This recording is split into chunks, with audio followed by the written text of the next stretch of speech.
Eu, na qualidade de Presidente do Conselho Científico, dou-vos as boas-vindas. Agradeço muito que aqui tenham vindo. Gosto muito de ver aqui amigos meus que não conheciam este lado da faculdade, só conheciam o outro, e que podem testemunhar como esta faculdade tem crescido e se tem desenvolvido. E agradeço principalmente ao nosso colega Carlos Gomes Jara, que vem aqui de Espanha e da Europa tratar destes temas que são importantíssimos e que correspondem a uma velha preocupação da doutora Fernanda Palma, grande penalista, e minha, como comercialista, de juntarmos os temas do direito penal e do direito comercial, empresarial, que normalmente andam separados. Os comercialistas olham de longe os penalistas, eu costumo chamar o mundo do crime, e os penalistas também não olham para os comercialistas, que acham que são umas pessoas que ainda não estão presas, os comerciantes, mas lá virá. E a verdade é que cada vez se põe na sociedade problemas mais graves, mais complexos sobre a criminalidade empresarial. Quando eu tirei aqui o curso, os crimes eram só dos pobres e, portanto, ninguém queria tirar a especialidade criminalista porque era uma especialidade que não dava dinheiro e dava chatice. Mas depois, não sei se foram os ricos que mudaram ou se foi o sistema, passou a haver criminosos ricos e passou a haver crimes ricos, quer dizer, crimes que envolvem muito dinheiro e que envolvem as empresas e problemas graves de controle das empresas. As empresas não estão estruturadas nem preparadas para o tipo de controle, não sei se há algum campeonato de futebol lá fora, de controle que é hoje em dia exigido, e eu saúdo muito vivamente a doutora Fernanda Palma e todo o grupo dos penalistas da faculdade, para terem, por esta ideia magnífica de entrarem nas questões das empresas e do seu controle. É fascinante, porque é de muito difícil controle, se é que é mesmo possível ter controle, para além da aparência de controle, que é o que nós por aí encontramos, e é uma bela aventura e é um passo importantíssimo para o futuro. Doutora Fernanda Palma, muitíssimo obrigado. Entretanto, chegou o diretor e eu vou-lhe passar a palavra. Meu caro, eu não sabia se tinha acontecido alguma coisa, portanto, invertendo um bocadinho a hierarquia,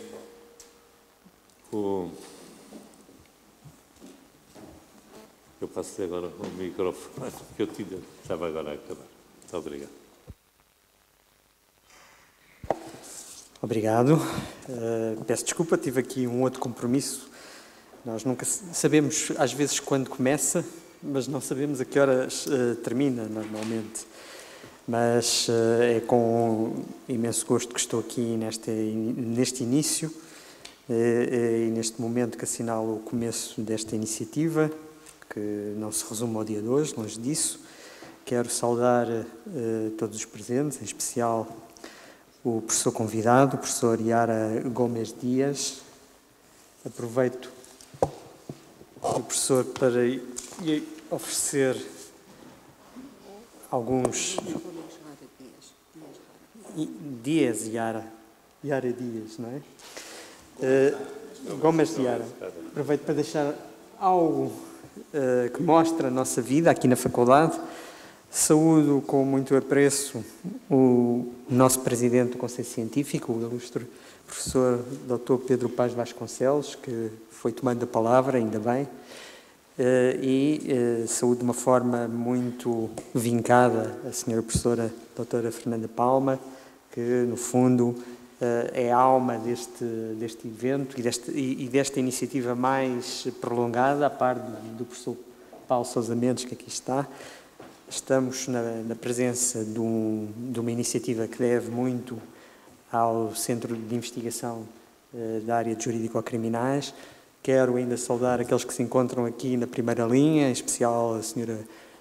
Procuradora-Geral da República, mas também todos os demais que aqui se encontram e são juristas ilustres, convidados ilustres, e dar as boas-vindas aos que se deslocaram até à faculdade e aos que se inscreveram e vão, no fundo, beneficiar destes momentos na área de jurídico-criminais.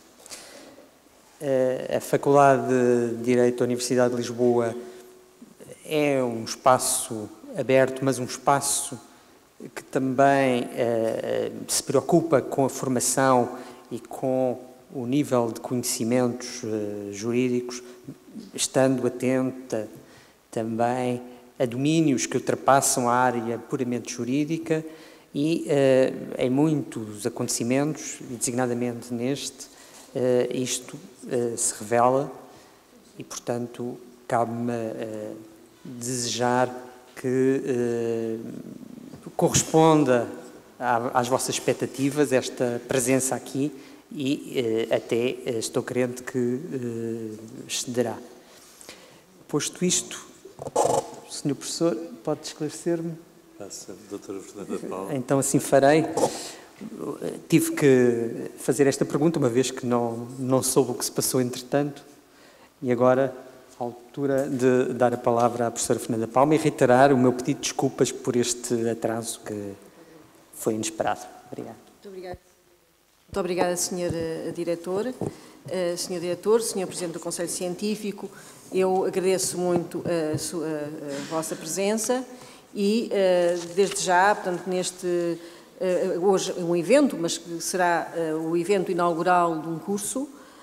Eu saúdo a Sra. Procuradora-Geral da República, aqui presente, doutora Joana Marques Vidal, que realmente nos honra com a sua presença, assim como todas as outras entidades, a Autoridade da Concorrência representada pelo Dr. José Brás e as sociedades de advogados, como, portanto, a Quatro Casas, cujo diretor-geral, Dr. Paulo Saia Cunha, está aqui presente, Gomes Acebi Pombo, que tem aqui representado, que é aqui representada pelo Dr. Mário Marques Mendes, e Moraes Leitão, aqui representada pelo nosso querido, enfim, com quem tive uma relação de trabalho aqui na Universidade muito intensa, Rui Patrício, e Servo e Associados, aqui representada pela nossa querida colega Teresa Serra, tantos anos docente na Faculdade de Direito de Lisboa.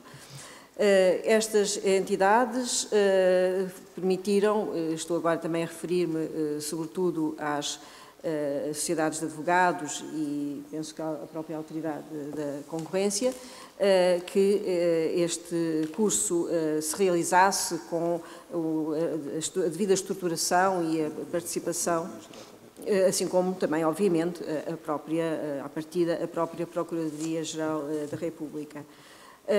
Feitos estes agradecimentos, eu tenho que sublinhar aqui uma coisa muito importante, é que o esforço hercúleo da organização deste curso, quer num plano prático, quer num plano científico, deve-se ao professor Paulo Sousa Mendes. Enfim, todos nós colaboramos nas organizações de cada um é responsável, mas esta é realmente uma organização para o bem e para o mal. É uma organização, mas para o bem, seguramente, professor Paulo Sousa Mendes, que o Instituto de Direito Penal e Ciências Criminais agradece muito. Antes também de fazer a apresentação do professor Carlos Gomes Rara Dias, que também, a quem agradeço muito a presença, porque é um grande especialista nesta área internacionalmente reconhecido, mas antes de fazer uma apresentação específica do professor Carlos Gomes Rara Dias, eu até devia ter começado por aí, mas enfim, na corrente dos agradecimentos, este assunto não se inseria, mas respeitando a solicitação de um dos membros dos nossos associados, e, enfim, dos mais jovens associados, eu não posso deixar de dizer que, apesar da compliance ser um tema completamente ligado a um mundo organizado e um mundo bem comportado. Aliás, a compliance quer um pouco dizer isso, que é no fundo a conformidade ou a conformação ou a complacência com as leis. Nós estamos hoje a viver realmente uma situação de luto internacional por força dos atentados terroristas de Paris e apesar de aparentemente uma coisa não ter nada a ver com outra, tudo tem a ver com tudo e é nessa situação de luto que o Instituto se solidariza, obviamente, com o sofrimento da sociedade internacional, em primeiro lugar das vítimas que estão vivas e dos familiares das vítimas e da sociedade internacional. Posto isto, então, falando agora do professor Carlos Gomes Jara Dias, e fiquei a saber que Jara significa esteva, que é uma flor silvestre, e, portanto, tem um belo nome, e um currículo que é invejável relativamente a todas estas áreas. O professor Carlos Gomes Jara Dias em primeiro lugar, peço desculpa, não é esta a ordem pela qual ele próprio organizou o seu currículo, mas em primeiro lugar é membro da Academia, portanto é um professor de Direito Penal da Universidade Autónoma de Madrid. E tem um percurso académico muito conceituado. Mas também é advogado, sócio fundador da Corporate Defense e está incluído no Diretório Jurídico Internacional Best Lawyers como um dos advogados de referência em Espanha na área de direito penal e foi mesmo galardoado com o prémio Best 40 Under 40, otorgado pela Imperial Lawyer Espanha e Portugal e com a distinção Arlen Fisk Stone Scholar pela Columbia University, pela Universidade de Columbia. É membro do Comitê Técnico dos Estándares ISO, portanto, 19600, Compliance Management Systems Guidelines, e ISO 37001, penso que é assim que se diz, Anti-Bribery Management Systems. Tem um conjunto vastíssimo de obras publicadas, de que destaco o Tratado de Responsabilidade Penal das Pessoas Jurídicas, estou a fazer a tradução em português, de 2012, e Culpabilidade Penal da Empresa, 2005, Crise Financeira e Direito Penal, ARA, Editores, desculpem, li automaticamente, 2014, e portanto, várias obras que são muito importantes neste campo. Ele irá proferir uma conferência, que será a conferência inaugural deste curso. Antes disso, porém, como estava no programa, eu farei uma brevíssima alocução. Não sou, como se costuma dizer, não sou especialista em direito penal, mas já no direito penal há subespecialidades, não é? Já há uma gavetinha em que realmente eu não me considero especialista, nem apenas curiosa, e exatamente aquilo que eu queria fazer era um olhar para estes conceitos a partir de quem não seja exatamente ultra especializada neles, mas apenas penalista. E a primeira questão que eu quero colocar é uma questão um pouco frontal, sobretudo para aqueles que também vêm procurar formação. A primeira questão que se tem que colocar inevitavelmente é se tem justificação juridificação. Isto é muitos anos para ouvidos espanhóis, tem justificação a juridificação do conceito anglo-saxónico de compliance. Qual é o seu significado exato e por que razão não existe aparentemente tradução adequada? Toda a gente sabe que aqueles que já, portanto, leram livros sobre esta área, textos sobre esta área, que mesmo os alemães também não germanizaram o conceito e, portanto, prevalece o termo anglo-saxónico, mesmo tanto no fortíssimo sistema de pensamento jurídico germânico. Mas isto realmente pode levar-nos a algumas interrogações. Eu quero mesmo exatamente começar pela questão de saber qual é o significado exato, se conseguirmos, e que razão, e por que razão não é traduzido, mas sobretudo qual é o significado exato. Há uma coisa que deixa-me introduzir um pouco de filosofia nesta questão. Quer dizer, quando nós estamos a pensar em conceitos numa perspectiva pragmática, saber o que são, o que não são, é alguma coisa de muito relativo. Quer dizer, o que é ou o que não é, o que é ou o que não é um ser, mesmo o que é ou o que não é um ser humano, é alguma coisa que também depende do processo histórico, das descobertas científicas, do que se sabe acerca da própria cultura quanto à ideia de natureza humana. Portanto, há todos os conceitos em geral, mas realmente aqueles que têm a ver com a criação de uma realidade nova, discutirmos o que é ou o que não é, alguma coisa está um bocadinho fora do sentido. Mas seja como for, procurando o significado linguístico, a compliance significa à letra a conformidade com algo. Neste caso, enfim, com as leis que regem um certo setor de atividade. Um sistema de compliance será, então, um sistema de procedimentos para obter essa conformidade. Desde logo, do modo preventivo, mas não quer dizer que seja apenas, que o sistema possa funcionar apenas na perspectiva preventiva, como se verá. A intervenção desses procedimentos é prévia à realização das infrações e poderá constituir um sistema organizado, institucionalizado nas empresas ou mesmo, por que não, nos serviços públicos. Sendo isso, a compliance, por que razão surge, se for apenas isso, como se disse, conformidade às leis ou criação de conformidade às leis, se for apenas isto, por que razão então surge como que reificada, coisificada, no fundo, ou conceptualizada como coisa, como alguma coisa que existe. Porque é que surge com essa autonomia no direito anglo-saxónico? E porque é que ela é exportada para outros sistemas jurídicos como autêntica categoria jurídica, que, por sua vez, parece implicar consequências no próprio sistema repressivo, não só no preventivo, mas no repressivo e na delimitação das esferas de responsabilidade. Na realidade, na tradição do direito continental, enfim, em que se inclui o direito português, o direito espanhol, o direito germânico, o direito italiano, e por inspiração iluminista, sobretudo, e depois mais tarde, inspiração kantiana, mais tarde ou simultaneamente, inspiração kantiana e neocantiana, a vinculatividade do direito é uma decorrência da razão.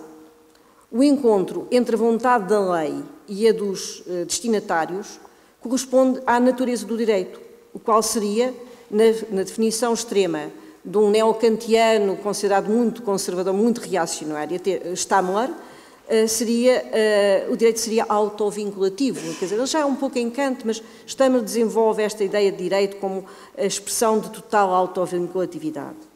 Por outro lado, o compromisso de cidadania impede que o cumprimento das leis seja um problema para os seus destinatários médios. Os destinatários médios do direito, quase naturalmente, quer dizer, há uma compatibilidade entre a sua racionalidade e a racionalidade das leis. Daí que a manutenção desta lógica, que é, como se vê, uma lógica continental, alheia ao modelo anglo-saxónico, de inspiração até iluminista, não conduz a uma natural autonomização de qualquer coisa que se entenda como conformidade com as leis, como não conduz à reificação, à coisificação, portanto, a uma conceptualização absolutamente autónoma enfim, da chamada aplicação das leis, da interpretação e da aplicação das leis, de qualquer coisa chamada compliance. A autonomização de essa coisa chamada compliance tem a ver com um certo realismo jurídico e tem a ver com uma certa concepção também pragmática do direito, mas tem, sobretudo e finalmente, a ver com uma coisa que se pode chamar a tecnicização do direito. A concordância entre os interesses racionais todos e a lei, sem deixar de valer como traço do sistema atual, é sujeita, todavia, a uma relativização com a maior complexidade dos sistemas jurídicos e com a progressiva juridificação de todas as relações sociais. O direito invade tudo.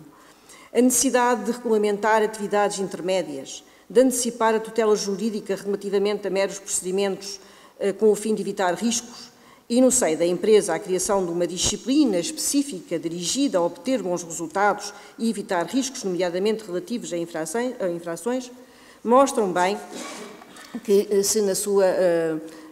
na sua finalidade global pode existir uma convergência racional, ao nível, se na sua finalidade global pode existir uma convergência racional entre o direito e os interesses dos seus destinatários, será necessário assegurar esse efeito através de regras instrumentais, mais regras do que verdadeiramente normas, que correspondem a técnicas para evitar a desconformidade de certas atividades com o direito. É óbvio que a verificação deste novo contexto pode levar, no limite, a uma modificação funcional do direito, que passará a regular, sobretudo, a sua efetivação ou o seu cumprimento como objeto específico e não tanto os efeitos finais de proteção de bens e de evitação de danos. O harm principle, que nós, por inspiração também anglo-saxónica, muitas vezes traduzimos como ofensividade, mas que é, no fundo, o princípio do dano, começa por ser subtilmente afastado numa certa evolução e, em seu lugar, colocado o princípio da ofensa, offense principle, que muitas vezes, portanto, a ofensividade está entre os dois. E, portanto, eu diria, agora utilizo eu livremente e portanto, por intuição minha, um obedience, não sei se obedience principle. Portanto, um princípio da obediência, quer dizer, do princípio do dano ao princípio da ofensa, nós chegamos ao princípio da obediência. Da prevenção de danos passa-se para um modelo de obediência a regras, independentemente da conexão concreta, até mesmo com perigos, não só com danos, mas até mesmo com perigos. A ideia de compliance enquanto concepção de um sistema preventivo de infrações, claro que há quem diga, compliance não é só preventiva, mas, enfim, eu começo por, pelo menos é preventiva, não será só, mas também é. A compliance, enquanto concepção de um sistema preventivo de infrações, através de regras orientadoras de procedimentos da atividade, é uma ideia que funciona integrada nesta alteração da lógica tradicional do direito. É, eventualmente, uma organização da prática da atividade empresarial, no sentido de os próprios destinatários serem cooperativos com o Estado na prevenção das infrações criminais, num plano em que a autovinculação do direito é um arquétipo ainda, embora arcaico, de um sistema, relativamente à complexidade dos sistemas contemporâneos. Quer dizer, é uma espécie de lógica de passagem entre um sistema mais arcaico, mais racionalizado e central, e um sistema em que o direito invade tudo, mas exatamente porque enfim, vem regular necessidades de algum modo artificiais, quer dizer, que são derivadas do próprio progresso económico da sociedade ou do próprio desenvolvimento, da própria complexificação da sociedade, então o direito vem cobrir essas necessidades inventadas, embora não deixem de ser necessidades, e por isso também aqui a cooperação com os destinatários das infrações pode ser determinante.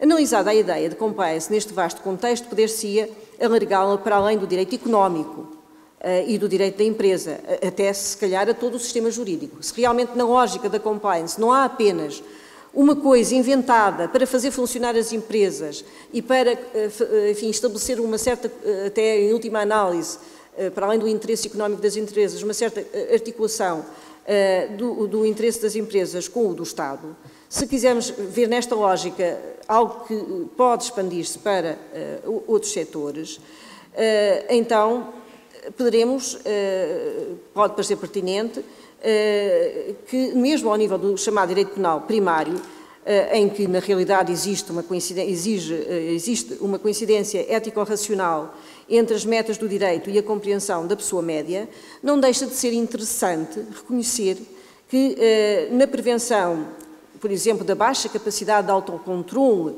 em comportamentos regulados pelo direito penal primário, um sistema eficazmente preventivo, sobretudo quanto a potenciais reincidentes, ou também, mesmo sem reincidência, pessoas com débil controle emocional, pode realmente pensar-se um conjunto de técnicas, de procedimentos que lhes imponham certos modos de adaptação social.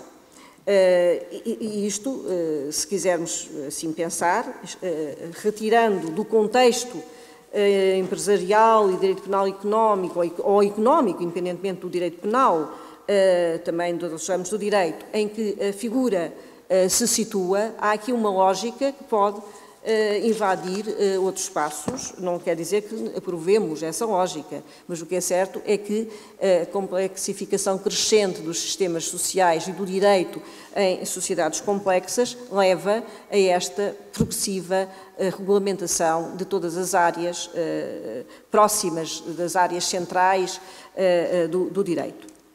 No entanto, levar tão longe a ideia de compliance será sem dúvida uma alteração da própria ideia de direito, que tem sido a base do Estado de Direito Democrático. A esfera da compliance é sobretudo a da atividade económica e empresarial, constituindo aí um sistema de procedimentos técnicos que orientariam as boas práticas das empresas no sentido do não cometimento de infrações. Para um leigo, pelo menos como eu sou nesta matéria, esta explicação já é suficientemente interessante para suscitar curiosidade. Estaria assim excluída uma compliance autista, em que a obtenção desse efeito de evitar a prática de infrações poderia ser levada a cabo com métodos ilícitos, por exemplo, como a violação das leis do trabalho, ou até ilícitos penais, como ameaças a funcionários e coações, por exemplo. Isso é alguma coisa que dá ideia, como diz o Roth, não é? Da ideia de compliance não se retira, está lá. Mas, quer dizer, não é essa a ideia de compliance que se articula com o Estado de Direito Democrático. Os sistemas de compliance não seriam, assim, apenas uma forma de aumentar o rating económico das empresas pela diminuição de riscos de virem a sofrer pesadas multas ou coimas, mas antes a institucionalização de práticas procedimentais e regras para evitar a lesão de bens jurídicos, justificando-se como uma espécie de responsabilidade pelo direito. Fala-se muitas vezes de responsabilidade das empresas, de responsabilidade social das empresas. É um conceito que é muito importante e, sobretudo, num Estado democrático e social, que ainda seja um pouco social, a ideia da responsabilidade social das empresas é sempre muito bem-vinda. Aliás, temos aqui algumas empresas de sociedades, melhor dizendo, mas também são empresas de advogados que têm feito sentir ao Instituto de Direito Penal a sua responsabilidade social quando têm apoiado de forma tão altruísta e com tanto espírito científico eventos de direito penal. Mas, portanto, assim como se fala em responsabilidade social das empresas, também se pode falar numa responsabilidade pelo direito que regula a atividade económica das empresas. Neste sentido, a inserção da ideia de compliance num sistema geral de democracia social parece aceitável e legitimável. Finalmente, pode a compliance ter algum papel repressivo? Repressivo quer dizer ter uma função não meramente preventiva, ter alguma interferência na resposta penal, na reação penal. No caso do direito penal, se estivermos a pensar, como aqui estamos, sobretudo em direito penal. Qual é o seu lugar na fundamentação, agravação ou atenuação da responsabilidade penal? Os quadros jurídicos tradicionais da responsabilidade por omissão, do erro sobre proibições e sobre ilicitude, pode ser afetado pelo reconhecimento de uma espécie de infra-ordem jurídica da empresa ou, portanto, estas áreas podem estar dependentes de uma certa ordenação da atividade económica que tenha sido convencionada, mesmo dentro das próprias empresas, ou então através de um modelo social a que as empresas se adaptam, portanto, um modelo mais vasto do que de uma única empresa, mas com uma certa universalização até. A resposta, sem qualquer espécie de radicalismo pró-compliance, parece dever ser afirmativa. Não se trata de uma deslegalização ou privatização do direito penal ou do direito de maior ordenação social, mas da ressonância necessária das práticas adequadas a evitar comportamentos ilícitos, enquanto usos qualificados a serem contemplados ou considerados. Como uma espécie de normas técnicas, desde que suficientes e adequadas para, em função dos casos concretos, estabelecer os critérios de diligência devida, excludentes da ilicitude típica, ou o conteúdo prático do princípio da confiança, por exemplo.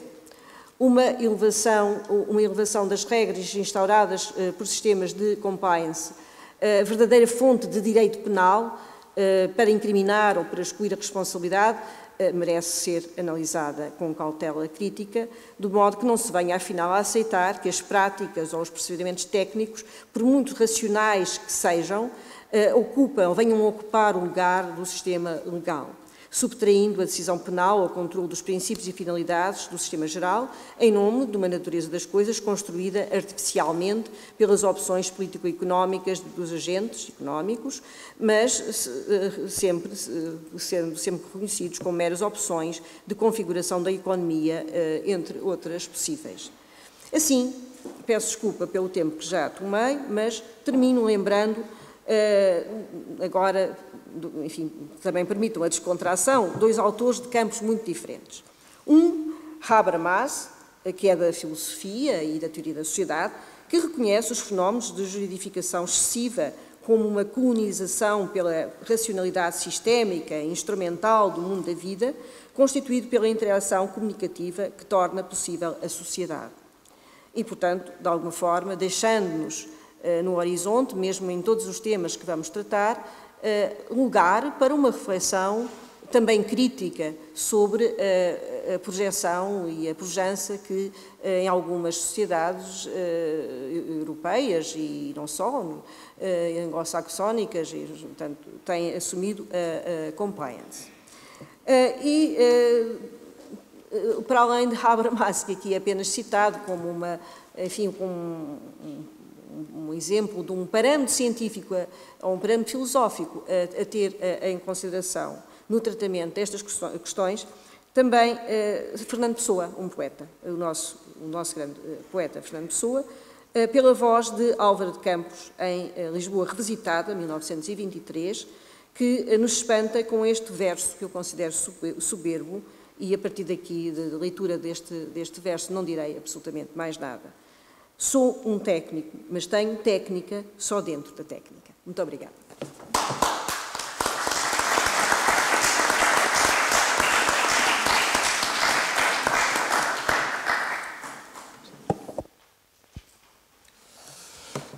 Muchísimas gracias. En primer lugar, advertirles que no puedo hablar portugués, desgraciadamente, porque es una lengua muy bonita, pero no tengo esa habilidad. Así que hablaré en español despacio, ¿verdad? Creo que se me entiende. Y las preguntas, en el turno de preguntas, las podrán hacer en portugués, creo que lo entenderé, si lo hacen también ustedes despacio, ¿ok? En el turno de agradecimientos, en primer lugar, a la universidad, como no podía ser de otra manera, de Lisboa, por haberme invitado aquí. La verdad es que me apetecía mucho porque nunca había venido a un acto académico aquí en Portugal y la verdad es que es una maravilla estar aquí, sobre todo con unos temas que me gustan a mí personalmente tanto, ¿no? Entonces, cuando uno tiene que hablar de algo que le gusta, pues viene con todavía más gracia. Especialmente al profesor Paulo, que es el que me ha cursado las invitaciones, me ha hecho un poco como diríamos en inglés, de host, ¿verdad? Aquí en Lisboa le agradezco mucho la deferencia y a mis otros compañeros panelistas, también muchas gracias por las amables palabras. Después de esto, me han asignado un título de conferencia, como pueden ver ustedes, bastante extenso, ¿no? Crisis financiera, enforcement, compliance y temas de cultura empresarial. Entonces he intentado hacer una exposición que de alguna manera una todos estos conceptos, ¿no? Espero que no se me pierdan a lo largo de la exposición, pero les juro que hay una razón detrás de todos estos conceptos por los cuales tienen que estar unidos. Entonces, sin más preámbulos, temas de crisis financiera, ¿no? Porque veo además que en el programa se habla específicamente no solamente de la crisis, sino también de determinadas materias relacionadas con el sector financiero. Bueno, en primer lugar, para que tengan un poco una dimensión temporal, ¿no? La crisis financiera se puede considerar que en Europa empieza en agosto de 2007. ¿Por qué en agosto de 2007? Ese es el mes en el que el Banco Central Europeo, por primera vez y sin precedentes, inyectó más de 90.000 millones de euros en la economía europea, porque ya en aquel momento se estaba viendo que estaba habiendo grandes brechas de liquidez. ¿Sí? 2007. A partir de ahí me imagino que no hace falta que les cuente a ustedes muchas de las cosas que pasaron. Primero en Estados Unidos, la primera caída fue la del banco de inversión Bear Stearns en marzo de 2008. En el mismo marzo de 2008 tuvimos elecciones en España y cuando se le preguntaba al presidente del gobierno, oiga, la crisis financiera, decía, no, aquí no hay de eso. Es una cosa americana, pero muy poco, ¿no? Después, en septiembre de ese mismo año, ¿verdad?, septiembre de 2008, fue la caída de Lehman Brothers y se le preguntaba al presidente español, oiga, ¿qué pasó en marzo que decía usted que no había crisis? Y entonces dijo, uy, es que nadie podía preverlo. Claro, si uno lo ve desde la perspectiva un poco histórica, que ya en el 2007 el Banco Central Europeo comenzó a llevar a cabo políticas muy activas de liquidez en el sistema porque se veían esos problemas, resulta difícil después justificar que en el año 2008 todo era imprevisible, ¿no? Bueno, ¿qué es lo que ha ocurrido aquí en Europa? En Europa, esa crisis financiera relativa fundamentalmente a empresas, ¿verdad?, en el ámbito sobre todo estadounidense, aquí se ha traducido en una crisis financiera de los propios estados, ¿sí? Y ha habido rescates como el portugués, como el español, como muchos otros. España en teoría no ha habido rescate, pero en la práctica sí, ¿no? Entonces ha habido muchos de estos rescates que han hecho que las dimensiones del problema sean unas dimensiones sin precedentes, ¿no? Rescatar una empresa es algo doloroso, ¿verdad? Se recortan puestos de trabajo, etcétera, etcétera.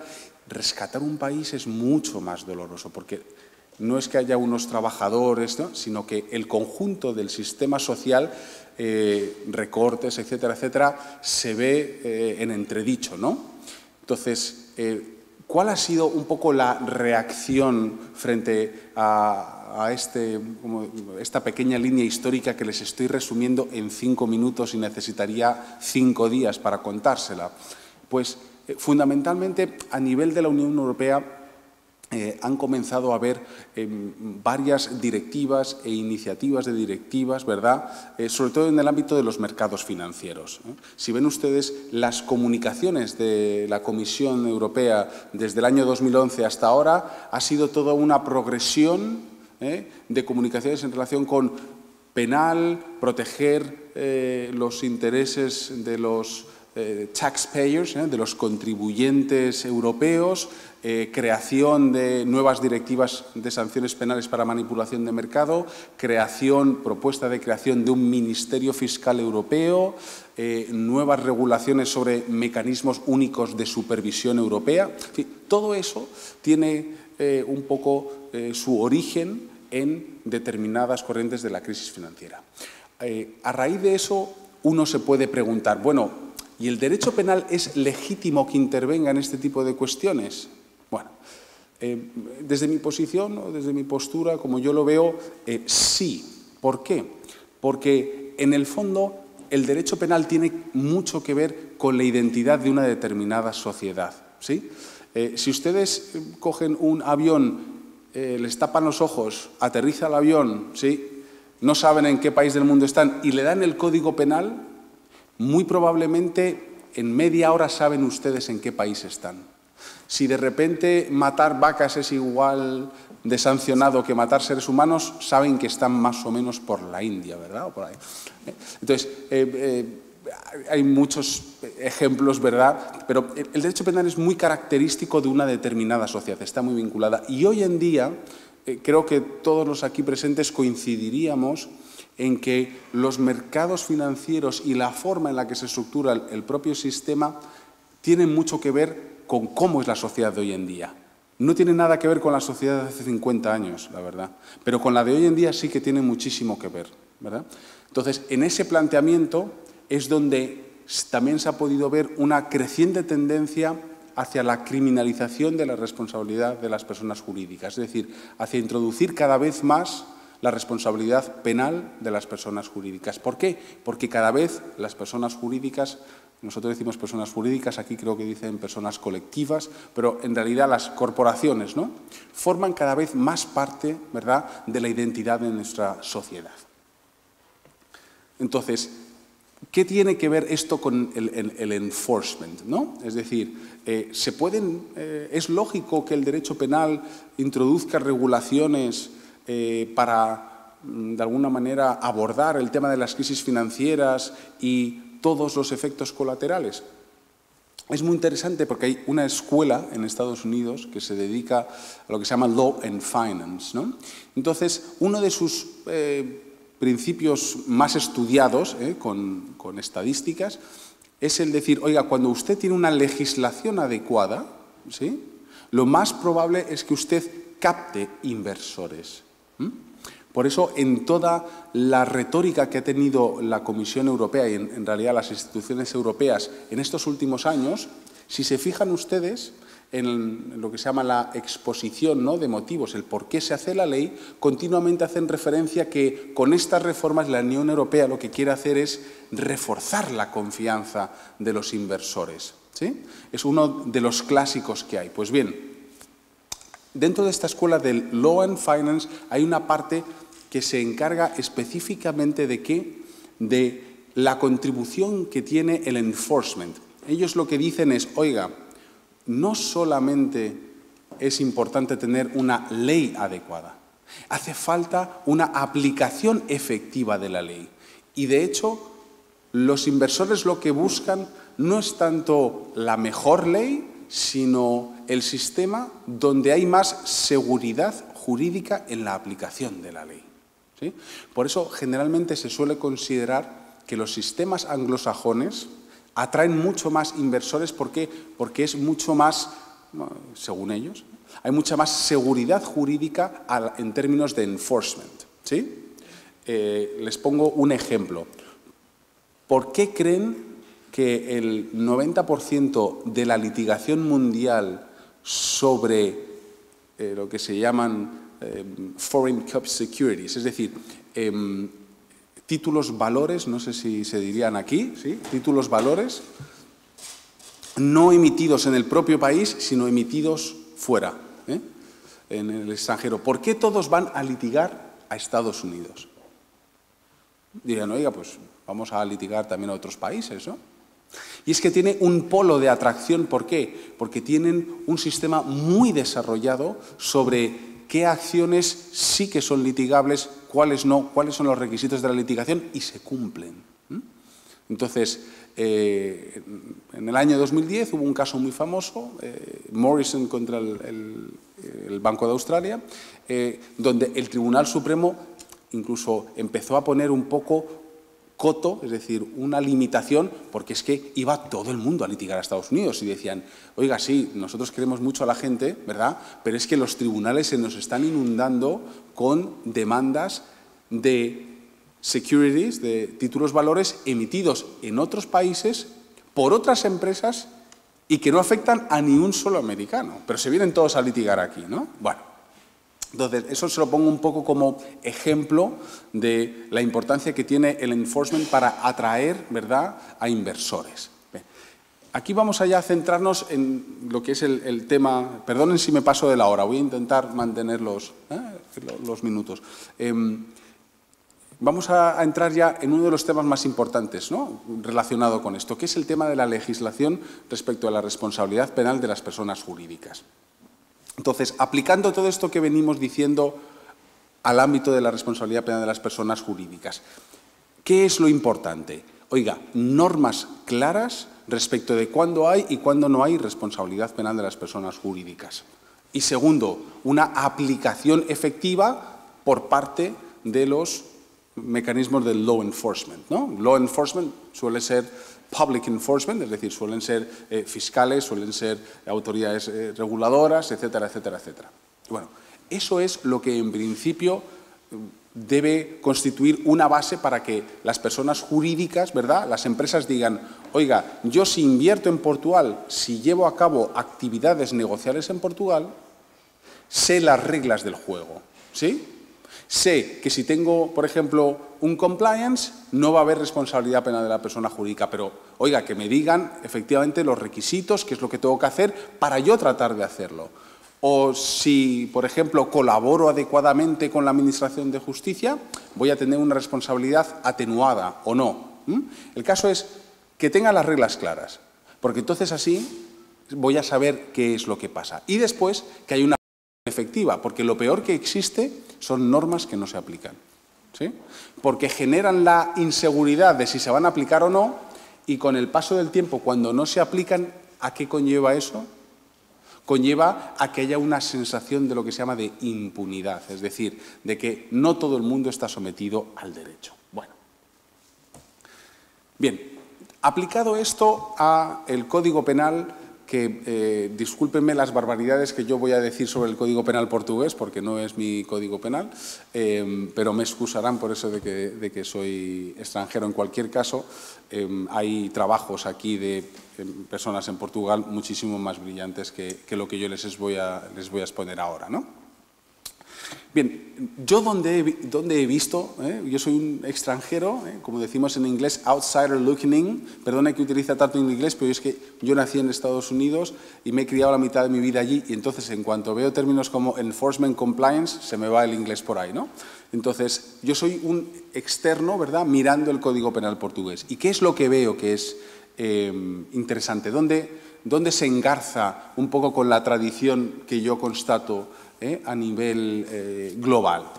En el apartado 11.6 del Código Penal, ¿verdad?, dice en portugués y yo en portuñol, a responsabilidade da pessoa equiparada, excluida, ¿verdad?, cuando el agente, no sé si dice así, ha actuado contra las órdenes o instrucciones expresas de quien de derecho. Que eso es como de quien tiene el derecho a darlas, ¿no? Es decir, cuando hay órdenes o instrucciones expresas y el agente actúa contra esas órdenes expresas, entonces no hay responsabilidad de la persona jurídica. Ok. Aquí yo tengo una alabanza y una crítica, ¿sí? La alabanza sería que está muy bien la regulación porque expresamente señala que hay exclusión de la responsabilidad. La crítica sería que no desarrolla mucho en qué consisten esas órdenes o instrucciones expresas, Bueno, ¿por qué es bueno que se establezca esa exclusión? Les voy a contar el ejemplo español, ¿sí? En España, en el año 2010, se reforma el Código Penal. Y al reformarse el Código Penal, se introduce la responsabilidad penal de las personas jurídicas. Hasta ahí todo bien. ¿Qué es lo que ocurre a continuación? Que a continuación se produce una interpretación de las normas que hay sobre responsabilidad penal de las personas jurídicas, y la norma expresamente solo dice que cuando se lleva a cabo un compliance con posterioridad al delito, pero antes del juicio, funcionará como atenuante, ¿sí? Menor responsabilidad, pero no como eximente. ¿Sí? ¿Me siguen? De acuerdo. Algunos de nosotros dijimos, bueno, 2010, si funciona como atenuante después de cometer el delito, debería funcionar como eximente si es antes de cometer el delito. Es lógico, ¿verdad? Bueno, pero eso es una interpretación, ¿sí? Y mucha gente decía, no, no, no, si no prevé expresamente la exclusión, no hay nada que hacer. Eso que provocó mucha inseguridad jurídica en las empresas. Entonces, las empresas, en lugar de hacer, ¿no?, y comenzar a hacer programas de compliance, decían, bueno, ¿para qué voy a hacer un compliance? Mejor me espero a que haya una imputación, ¿sí?, a que haya un delito, y después hago el compliance, porque el Código Penal me dice que tiene el mismo valor. ¿Sí? Entonces, claro, el mensaje no llegó muy claro a las empresas y, de hecho, no muchas empresas comenzaron esta cultura de compliance. ¿Qué es lo que ha pasado en 2015? En el 2015 el legislador ha dicho, me equivoqué. Es verdad que tiene que ser una exclusión de la responsabilidad. Y además, para dejárselo más claro a las empresas, estos son los requisitos que tienen que cumplir para que su compliance sea adecuado. ¿Cuál ha sido la reacción? Muchísimas empresas han dicho, ahora tengo seguridad jurídica, ahora voy a hacer un compliance, porque sé que si está bien hecho, voy a excluir la responsabilidad. ¿Sí? Pero si lo voy a hacer bien, ellas mismas son conscientes de quiero hacerlo bien, no es si tengo un papel que dice que tengo compliance. No, si hago bien el compliance, voy a poder eximirme de responsabilidad. ¿Sí? Y ha sido un movimiento impresionante de las empresas. La Fiscalía en España también ha cambiado la opinión. Inicialmente, la Fiscalía era muy de el compliance no tiene absolutamente ninguna validez en España.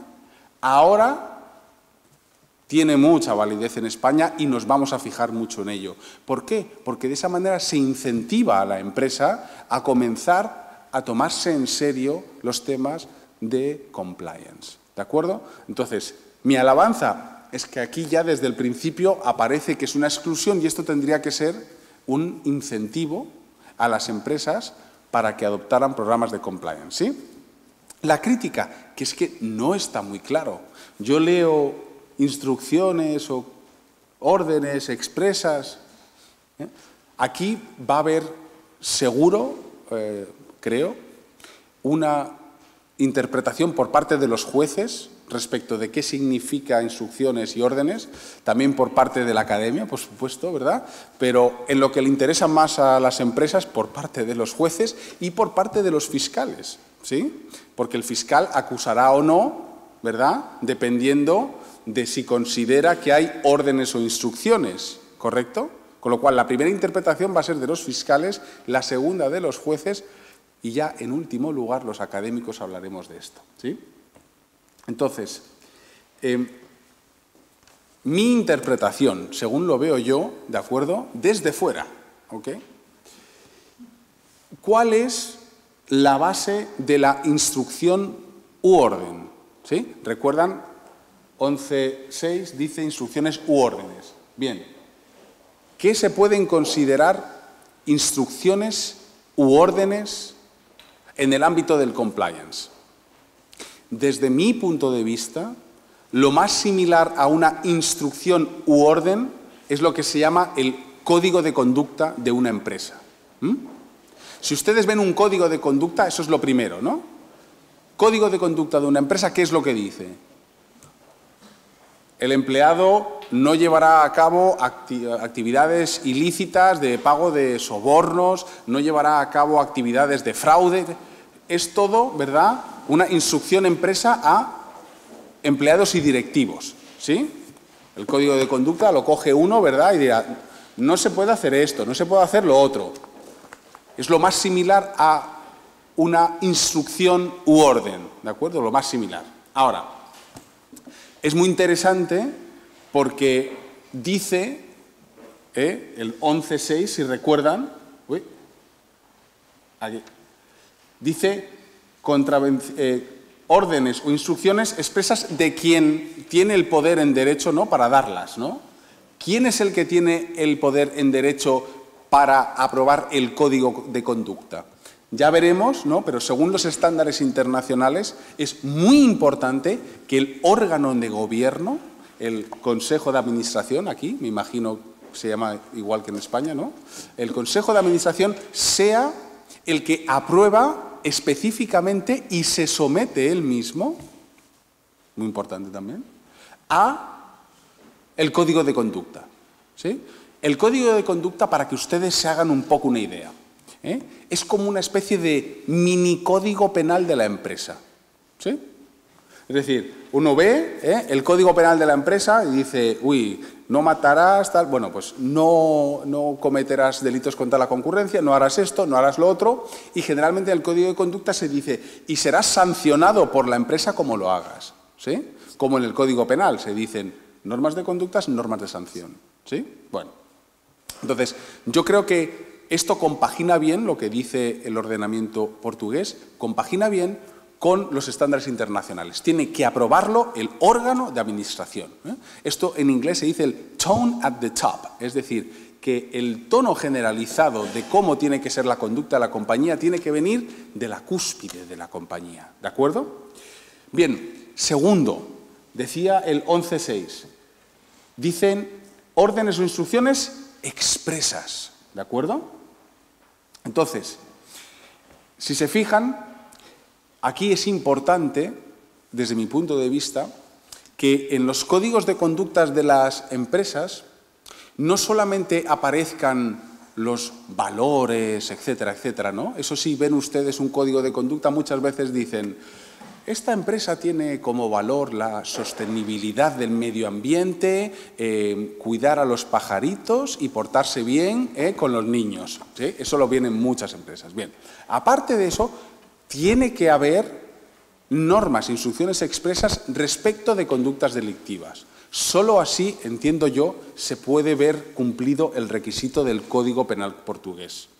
Las buenas empresas sí que tienen esas referencias explícitas. De hecho, lo hacen con un lenguaje muy sencillo, porque tengan ustedes en cuenta que los códigos de conducta son aplicables a todos los empleados de una compañía, a todos los directivos, ¿sí? Y hay gente que en muchas empresas pues no ha tenido oportunidad de estudiar, ¿verdad?, de ir a la universidad, sino que son empleados normales.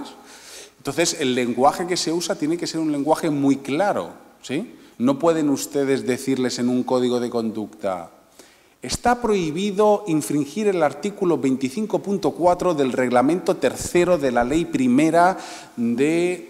¿Sí? No, así no funciona, ¿sí? Tienen que ser normas claras que sean en un lenguaje accesible por todos, ¿de acuerdo? Y tienen que ser expresas, tienen que abordar los diferentes ámbitos donde se pueden cometer delitos dentro de la empresa. Y tercera cuestión, que creo que aquí es donde hay que engarzar con toda la evolución de lo que es el compliance. En derecho penal, generalmente, ¿sí?, para que alguien diga que tiene o no tiene responsabilidad, ¿sí?, se hace referencia al conocimiento que tiene, ¿no? Dice, oiga, usted le dio una instrucción expresa a ese señor, ¿sí?, para que no hiciera eso, ¿sí? Y dice el señor, sí, a mí me dio algo, pero me dio un papel, yo no sabía lo que era y nunca oí esa instrucción expresa. ¿Eso equivale a exención de responsabilidad? No. Tiene que haber esa comunicación. Oiga, yo se lo comuniqué y usted lo entendió, ¿sí? Entonces, creo que ese principio básico del derecho penal es muy importante para interpretar el 11.6 del Código Penal. Porque no valen instrucciones expresas y órdenes expresas que no llegan a los empleados, que no se comprenden por los empleados, ¿sí? Es importante que aquí se desarrolle lo que ahora vamos a ver lo que es, ¿no?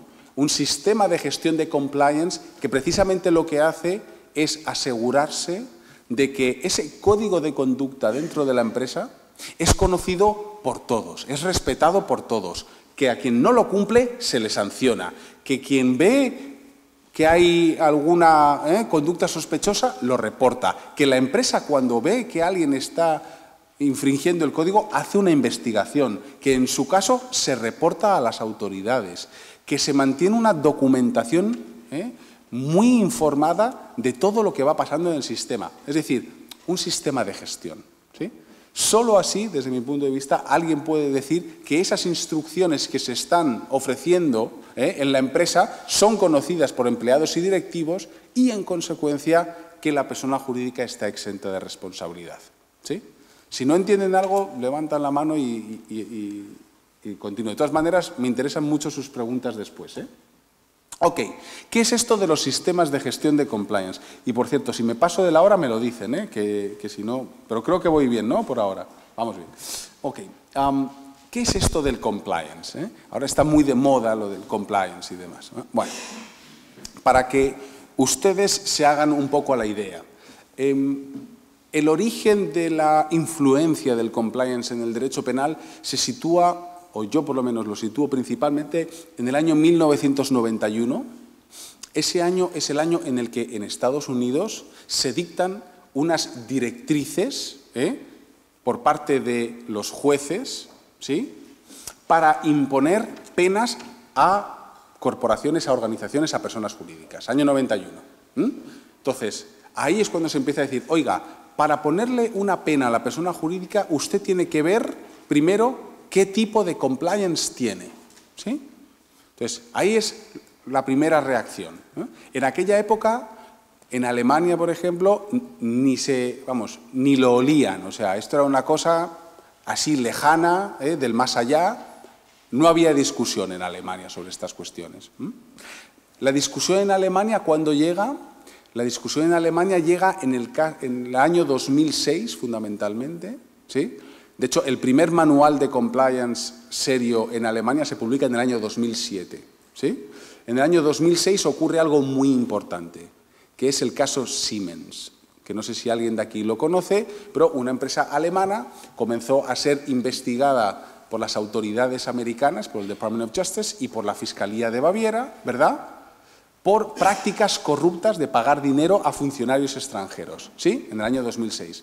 Y fue un acontecimiento. Entonces los alemanes dijeron, existe compliance, ¿no? Entonces a partir de ahí se pusieron a trabajar y hoy en día incluso, pues oye, crean conceptos como esto del criminal compliance, que no vayan ustedes a ningún país del mundo y digan criminal compliance, porque nadie sabe lo que es. O sea, esto es una cosa de los alemanes. Les gusta mucho ponerle nombres a las cosas, ¿sí? Entonces ahora dicen, compliance y derecho penal, criminal compliance.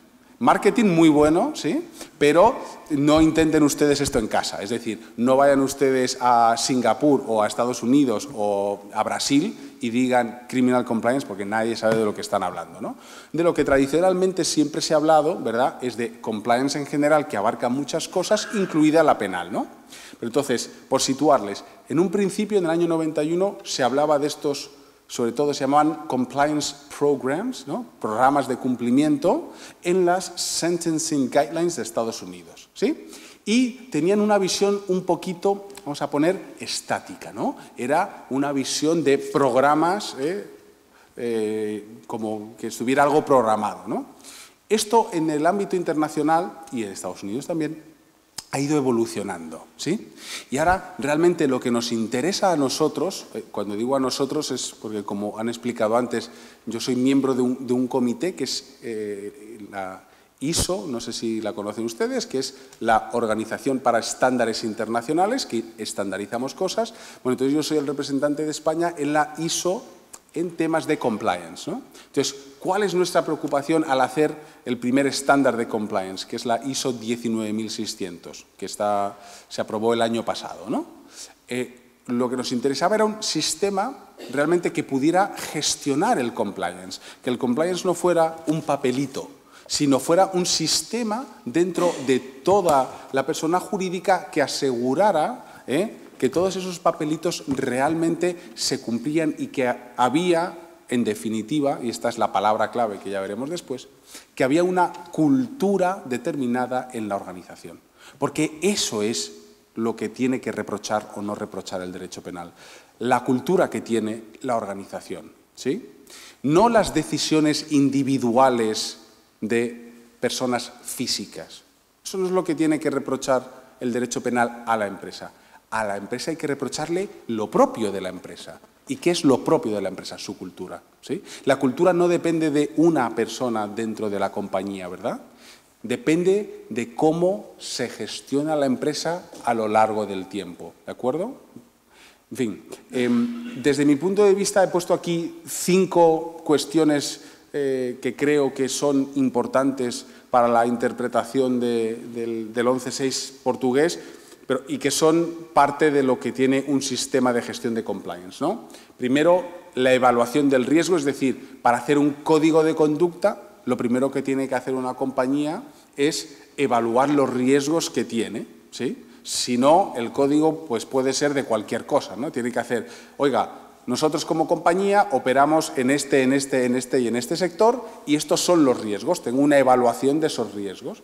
Después tiene que haber una buena comunicación del código, comunicación interna, comunicación externa, ¿verdad? Eso los empleados tienen que tener en sus ordenadores, ¿verdad? Cuando encienden por las mañanas, pues muchas veces tienen mensajes de la compañía que les dicen nuevo proceso para pelar patatas en la compañía. Bueno, pues también tienen que tener mensajes y alertas de nuevo proceso de compliance en la compañía. Es decir, tiene que ser una comunicación viva entre empleados directivos y, si quieren, el sistema de compliance. Tiene que haber una formación desde que se entra, ¿verdad?, hasta todo el periodo en el que se está. Tiene que haber investigaciones respecto de posibles vulneraciones de los códigos de conducta y, finalmente, tiene que haber sanciones en ese estadio. Aquí les he puesto una diapositiva un poco de lo que es un sistema de gestión de compliance, para que vean un poco la idea, ¿no? Y vean que no se trata de un papelito, ¿sí? No se trata de un papelito. Se trata de cómo se gestiona, se desarrolla, se mantiene un sistema de compliance. Lo primero arriba, como ven ustedes, es cuál es la política de compliance, que ahí es donde entraría en temas de códigos de conducta, etcétera, etcétera, etcétera.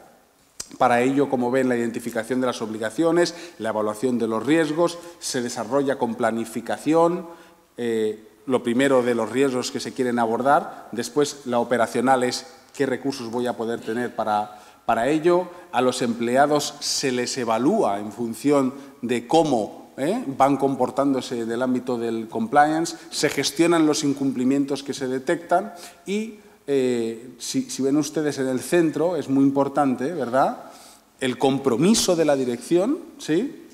La función de compliance independiente, función significa aquí departamento, que lo estábamos discutiendo antes sobre si tenía que ser o no independiente, la ISO, esto es un sistema, el sistema diseñado por la ISO 19600, ¿no?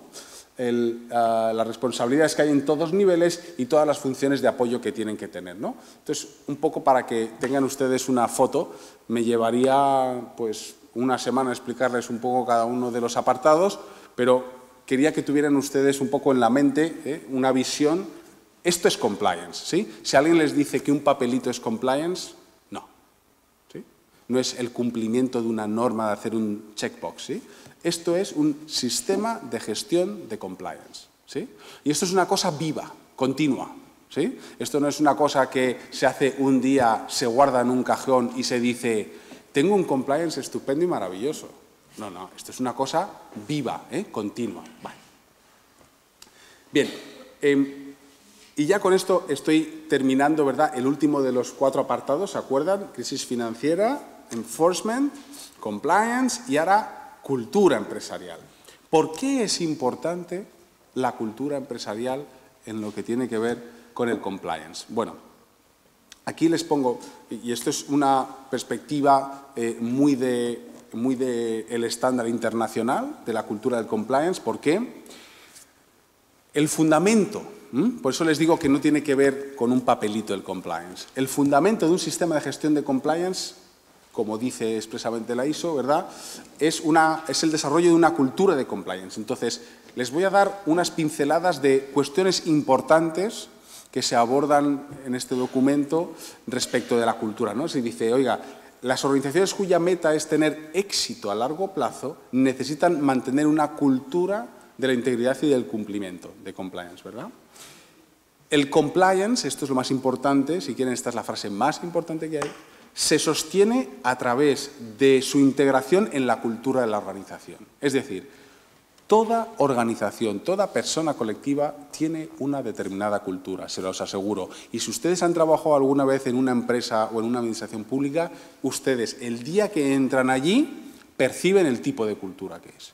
Perciben si es una empresa donde es muy laxa, es muy flexible, no hace falta cumplir tanto, o si es a rajatabla, nosotros decimos a rajatabla, es decir, es muy estricta en el cumplimiento de las cosas, qué valores imperan en la compañía, eso se dan cuenta ustedes el día que pisan. Bueno, entonces, la única forma de que el compliance sea sostenible en una compañía es cuando se hace parte de la cultura, ¿sí?, de la organización. Por eso es lo que se llama la cultura de compliance. Y es a eso a lo que hay que tender, ¿de acuerdo? Entonces, aquí les pongo una serie de cuestiones que nos consideramos en la ISO que son importantes, que es el desarrollo, exige que el órgano de gobierno, la alta dirección, ¿verdad?, y la dirección tengan un compromiso visible, consistente, tal. Es decir, todo esto son las palabras que solemos utilizar en los estándares. Bueno, entonces, ya para rematarlo, ¿cómo vinculamos esa cultura de compliance, eso que hemos venido contando, cómo vinculamos eso con el derecho penal? Porque todo esto está muy bonito, pero, ¿verdad?, la vinculación con las categorías tradicionales de la responsabilidad penal es difícil, ¿no? O la pregunta suya sería, ¿por qué el 11.6 excluye la responsabilidad de la persona colectiva cuando hay una instrucción o orden expresa? ¿Por qué? ¿Cuál es el fundamento? Si ustedes son positivistas dirían, bueno, porque lo dice la ley. Sí, pero eso no es una gran respuesta, ¿verdad? ¿Cuál es el fundamento detrás de esto? ¿Cuál es el fundamento? Bueno, entonces, desde mi punto de vista, y yo he escrito mucho sobre esto, entonces no me quiero extender, pero la culpabilidad tiene que ver con esa dimensión interna de la persona, ¿sí?, generalmente. Entonces, esa dimensión interna en las personas jurídicas, ¿dónde se refleja? Desde mi punto de vista, precisamente en esa cultura que tiene la organización. Esa es la dimensión más interna, más personal, que más identifica a una persona jurídica. Entonces, si se fijan ustedes, ¿qué es lo que se le puede reprochar a una persona jurídica? Reprochar penalmente. No se le puede decir, oiga, hubo un agente que hizo esto, es decir, hubo una persona física que actuó.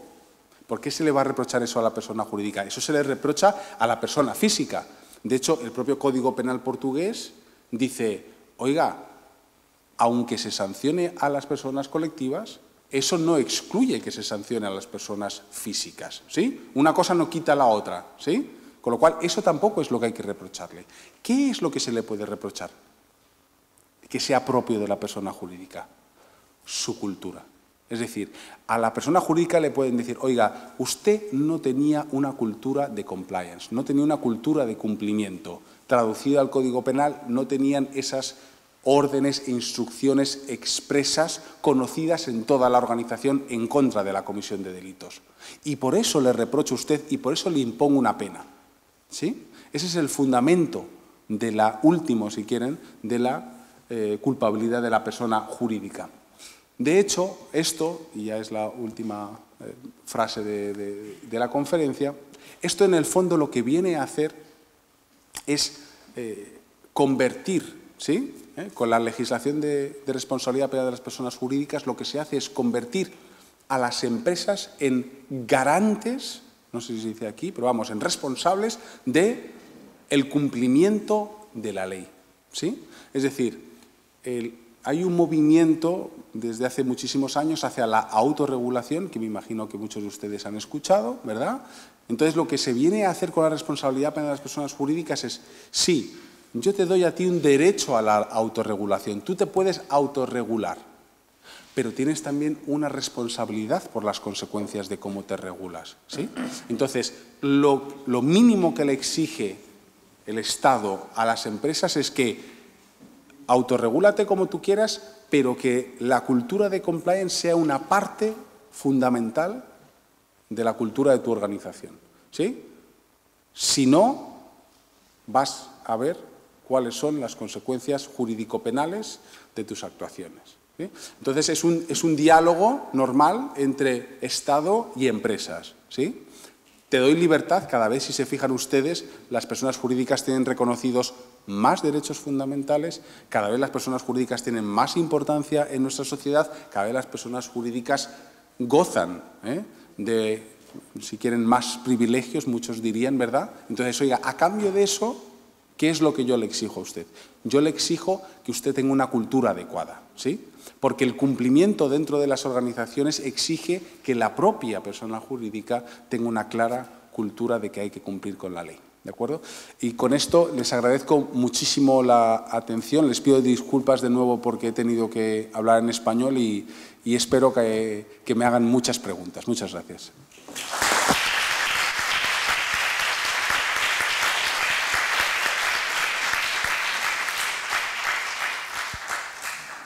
Muito obrigado, professor Carlos Gomes Jara. Vamos abrir de imediato período de debate. Quem quiser colocar questões, faça, por favor, sinal disso, que temos na sala os microfones disponíveis.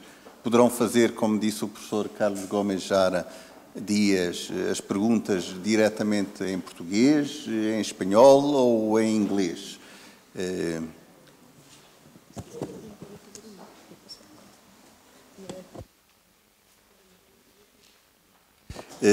Também o debate inclui a apresentação da senhora professora Fernanda Palma, que em grande medida até apresentou uma reflexão contrastante sobre o valor do compliance e o controlo da atuação da empresa no confronto com os princípios do direito penal. Por favor, aqui à frente. E a questão era esta: se o trabalhador da empresa, não abre o tal alerta e aparece o computador, se o senhor entender, a empresa pode ainda assim beneficiar da exclusão de responsabilidade que está prevista na lei. Deu como exemplo que não viu, que foi-lhe dada a possibilidade de conhecer, foi informado no tempo devido. Hoje entra em vigor uma nova norma, tem que cumprir esta norma. Aceda, por favor, a esta ligação para conhecer o conteúdo dessa norma. E se o colaborador em causa não o faz, o que eu pergunto, da reflexão que fez, partindo da reflexão que fez sobre a lei portuguesa, é se entende que a empresa poderia ainda assim beneficiar ou não da exclusão que o artigo 11, número 6, prevê. Obrigado. Muito obrigado. Eu talvez sugira juntar conjunto de perguntas para que os conferencistas possam responder.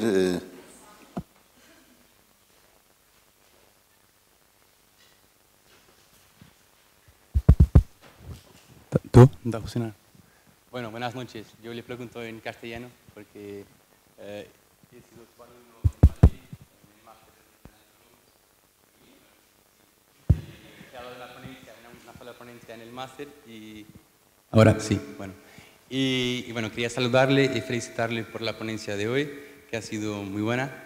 Y bueno, le quería preguntar una cosa muy específica, que la ley orgánica de 2015 en España, que ha atribuido una nueva realidad a los programas de cumplimiento como la eximente de la persona jurídica.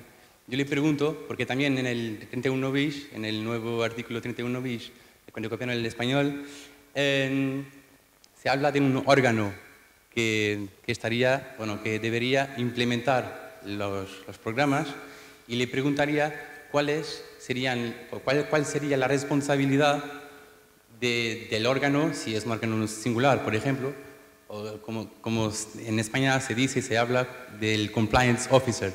Es decir, mi pregunta final sería cómo respondería el compliance officer en España, y si en Portugal lo tendríamos o no, lo veremos, cómo, en su opinión, pase al principio de la intransmisibilidad de las penas, porque contractualmente o laboralmente en el contrato entre el compliance officer y la empresa, la compañía, saber en qué medida el deber de garante se podría o no transferir desde la cúspide hacia el compliance officer. Muchas gracias. Se houver mais questões, por favor, aqui à frente, a professora Teresa Quintela e o Dr. Nivaldo.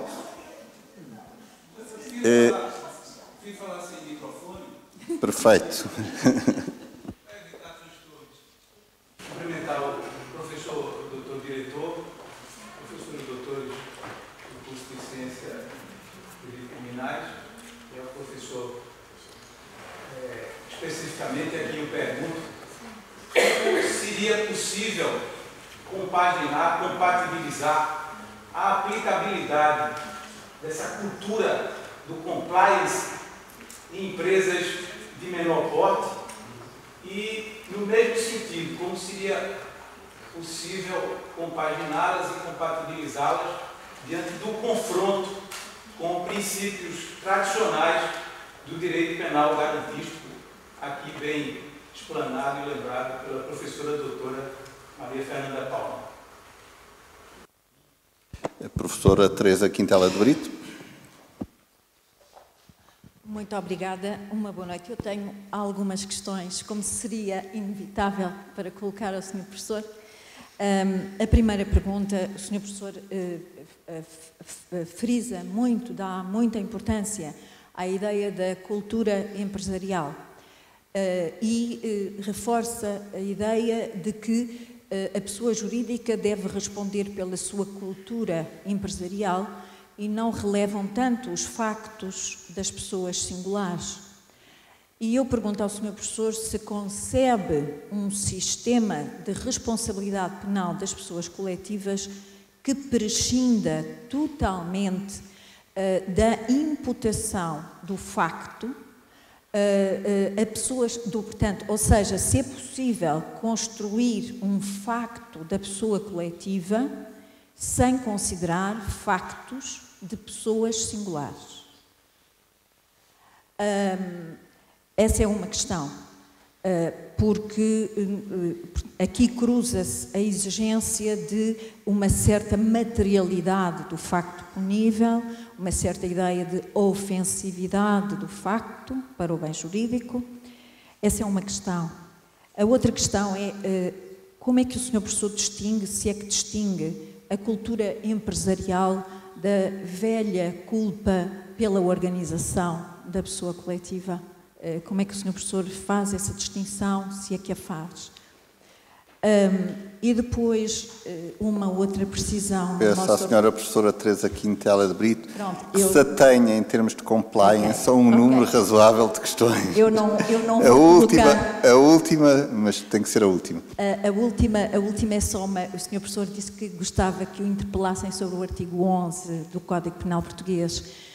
Então, passa-se o seguinte, é que nós temos, por um lado, no artigo 11, número 2, o conceito de comissão do facto no interesse coletivo e uma das formas de interpretar e de densificar este conceito de prática do facto punível no interesse coletivo é precisamente recorrer à forma como a pessoa jurídica se organiza. Não é? Eu só posso dizer que um facto foi cometido no interesse coletivo se esse facto, de algum modo, exprime, manifesta a organização da pessoa jurídica, a forma como ela se organiza, se funciona, não é? Por um lado. Mas, por outro lado, nós podemos densificar esse conceito no plano da culpa. E então aí, sim, a cultura empresarial terá toda a relevância como eventual causa de exclusão da culpa por um ilícito coletivo que efetivamente existe. Ou seja, eu só posso dizer que há um ilícito coletivo quando há um facto coletivo, ou seja, um facto que exprime a organização e o funcionamento da pessoa coletiva. Isto é um problema, é saber se há um facto coletivo. O outro problema é saber se eu posso censurar a pessoa jurídica por esse facto. E o nosso artigo 11, número 6, admite esta dupla interpretação, quer dirigida à existência de um facto coletivo, quer dirigida às exigências para excluir a culpa da pessoa coletiva. Fica aqui uma sugestão. É só isso. Obrigado. Muito obrigada. Talvez com estas quatro grupos de questões possamos dar a palavra ao Sr. Professor Carlos Gomes Jara para responder.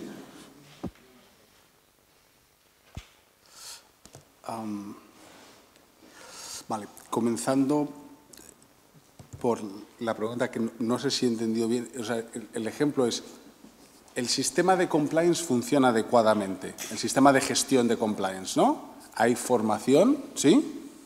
Hay un órgano que cumple la función de compliance, se reciben normalmente comunicaciones, etcétera, etcétera, pero en un caso, ¿no?, la persona física no recibe esa alerta o no la lee o no la abre. ¿Cómo es? No la abre. No la abre, ¿sí? No quiere ver, sí. Pero tiene una correcta formación por parte de la persona jurídica. Sí, está excluida la responsabilidad de la persona jurídica. Ese es el problema de él. Es decir, una cosa es el sistema genérico, ¿sí?, que es lo que puede hacer. Es decir, la persona jurídica no puede hacer que cada empleado de la empresa, de la persona jurídica, tenga un policía que coja su dedo y que todos los días abra todas las alertas, ¿verdad? No puede, ¿eh? Tiene que ser una diligencia razonable. Entonces, si tiene un sistema bien, es decir, con la formación, etcétera, etcétera, etcétera, yo creo que no habría duda de que sí que estaría excluida. Respecto de la pregunta de mi exalumno sobre la responsabilidad penal de los compliance officers. Aquí no sé si en Portugal es un tema muy debatido. He visto que en el programa es una de las cuestiones que se abordan, me parece, en este programa, ¿no?, de la universidad. Creo recordar, es uno de los programas, ¿no? Creo, y me imagino que será un poco por esto que se tiene una cierta concienciación. No lo veo por aquí, pero creo que es una de las cosas que se abordan. Aquí ha habido mucha polémica. Bueno, aquí está, el día 21 de enero, ¿sí? Es función y responsabilidad de los dirigentes y después la función y responsabilidad del encargado del sistema del control interno, Compliance Officer. Por lo tanto, me imagino que es algo que preocupa aquí también, ¿no? Bueno, esto trae sobre todo causa de una sentencia en el año 2009 del Tribunal Supremo alemán que en realidad no dice mucho, pero nuestros queridos amigos alemanes, aunque no digan mucho, pueden escribir mucho de lo que no se dice, ¿no? Entonces, han escrito monografías. Vamos, y se lo digo, yo tengo un profundo amor por Alemania porque yo hice mi tesis doctoral allí, pero realmente aquí han creado toda una posición que no se compagina, desde mi punto de vista, mucho con la realidad, ¿sí? Y les explico el porqué. La disciplina de compliance lleva, pues, más o menos 30 años existiendo en el mundo, ¿sí? En esos 30 años yo no conozco ni un solo caso donde a un compliance officer se le ha hecho responsable penal de un delito en garante de comisión por omisión. El único ejemplo que hay es ese caso del año 2009 del Tribunal Supremo alemán que han empezado ahora a escribir ríos de tinta. ¿Y por qué?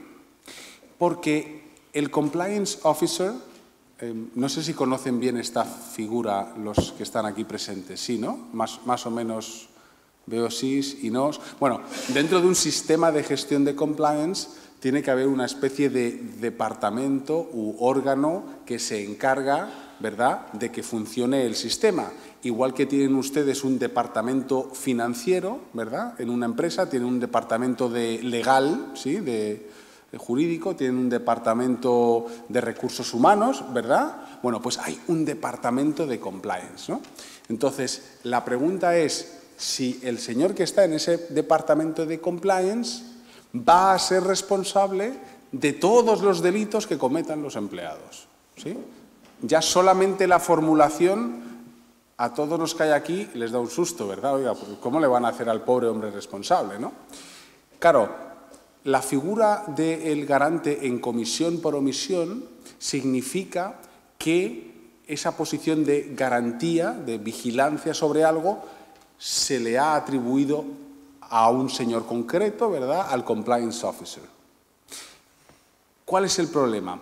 Que los compliance officers no tienen una posición de garantía sobre lo que hace cada uno de los empleados. La responsabilidad y la posición del compliance officer es sobre el funcionamiento del sistema, ¿sí? No sé si se lo pongo con un ejemplo. Esto es como si tienen ustedes una empresa, ¿sí?, que tiene una piscina. Entonces, en la piscina se bañan niños, ¿verdad? Y hay socorristas, ¿sí?, y gente que está trabajando ahí. Y ustedes son los responsables de la compra de salvavidas, ¿se llaman? ¿Sí? Salvavidas. Entonces, ¿qué es lo que pasa? Que ustedes son responsables en la empresa de comprar salvavidas. Y eso es lo que ustedes tienen que ver, que haya el funcionamiento adecuado del sistema de compra de salvavidas. Tienen que asegurarse que se vayan reponiendo los salvavidas, que la gente diga, oiga, este salvavidas está mal, hay que reponerlo. Pero ustedes no son responsables si un día, ¿verdad?, hay un niño ahogándose y el socorrista, se llama socorrista también aquí, el que está en la piscina, no le tira el salvavidas, ¿verdad? Ustedes, el compliance officer tiene responsabilidad sobre el funcionamiento, si quieren, de los sistemas del salvavidas, pero no tienen responsabilidad sobre cada momento concreto en el cual se utiliza un salvavidas, ¿sí? Entonces,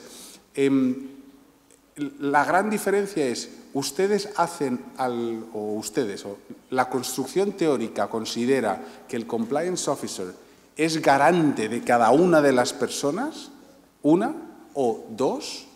Ustedes consideran, el sistema considera, que es garante solo del funcionamiento del sistema.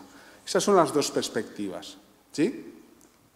Yo soy partidario, como pueden ver, de la segunda. De hecho, el Código Penal Español, en relación con lo que me preguntaba, si se fijan en el 31 bis 2.4, lo que dice es que debe supervisar el funcionamiento y el cumplimiento del modelo. Con lo cual no está diciendo que tiene que supervisar a cada uno de los empleados, ¿ok? Eso es lo que dice el Código Penal. Pero digo, si ustedes son partidarios de lo primero, tienen un gran problema. Y es que estarían ustedes delegando en el compliance officer una responsabilidad que es imposible que cumpla. No tiene el don de la ubicuidad. Imagínense ustedes una gran empresa. ¿Qué va a hacer el señor? ¿Va a estar todos los días mirando lo que hace cada uno de los empleados? Es absolutamente imposible, ¿no? Con lo cual, yo creo que es seguro que va a haber exposiciones muy brillantes científicas al respecto, pero parten siempre de una de dos cosas. O se tiene garantía sobre el funcionamiento o se tiene garantía sobre los diferentes individuos, ¿sí? Otra cosa diferente, ¿sí?, otra cosa diferente es la responsabilidad que tiene el compliance officer si tiene conocimiento de que se comete un delito y si tiene obligación de reportarlo a las autoridades, ¿sí? Pero esa es otra discusión. Eso no es comisión por omisión, ¿sí?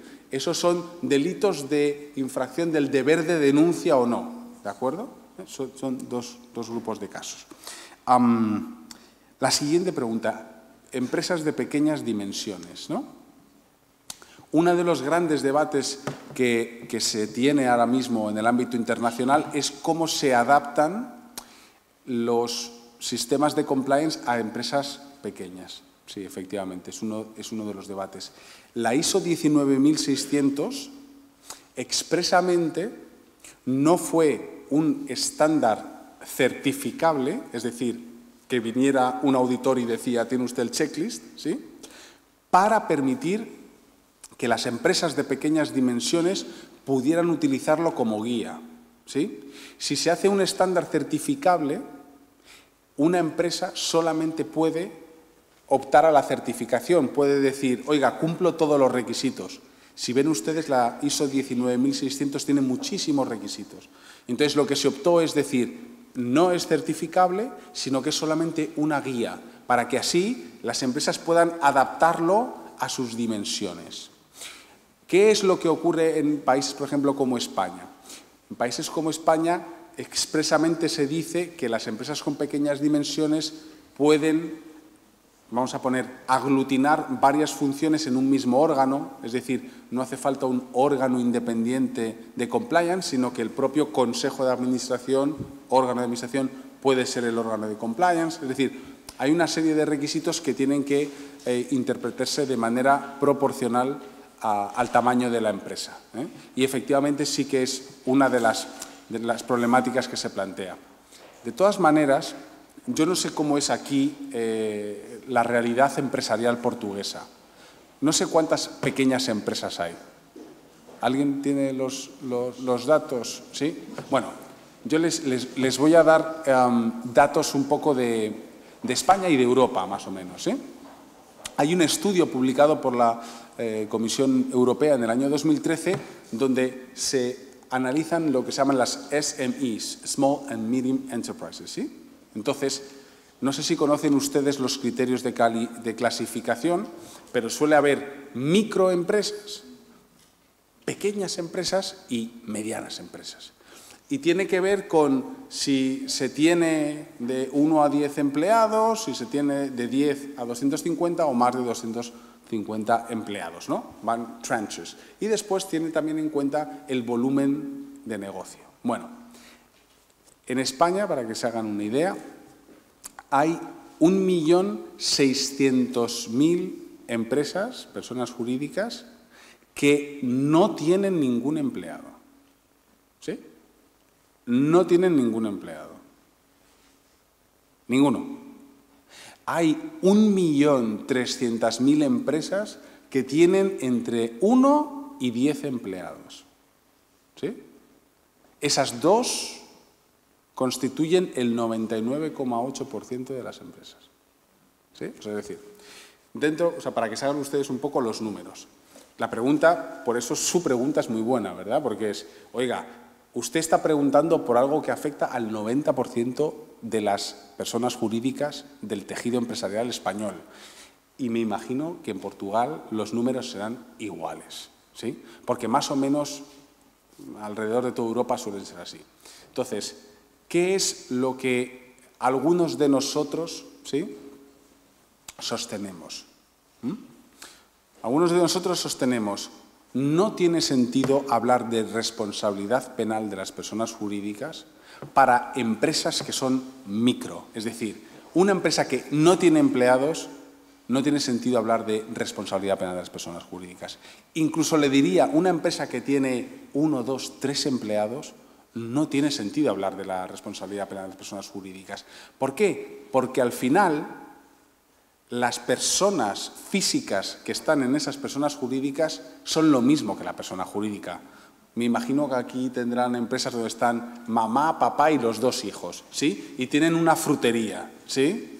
¿Frutería se dice? ¿De dónde frutas? Bueno, entonces, ¿qué responsabilidad penal de personas jurídicas hay ahí? No hay ninguna. ¿Qué empresa diferenciada de los... ¿Qué persona jurídica diferenciada de estos 4 señores hay ahí? No hay nada. Si usted le impone una pena a ellos y una pena a la persona jurídica, le está imponiendo 2 veces la pena a alguien. Porque en realidad no hay nada separado, ¿sí? Bueno, eso es consciente el Código Penal español y la mayor parte de los ordenamientos. Y se permite que para estos casos se gradúe la pena, ¿sí? Dice, para que no sea desproporcional, ¿sí?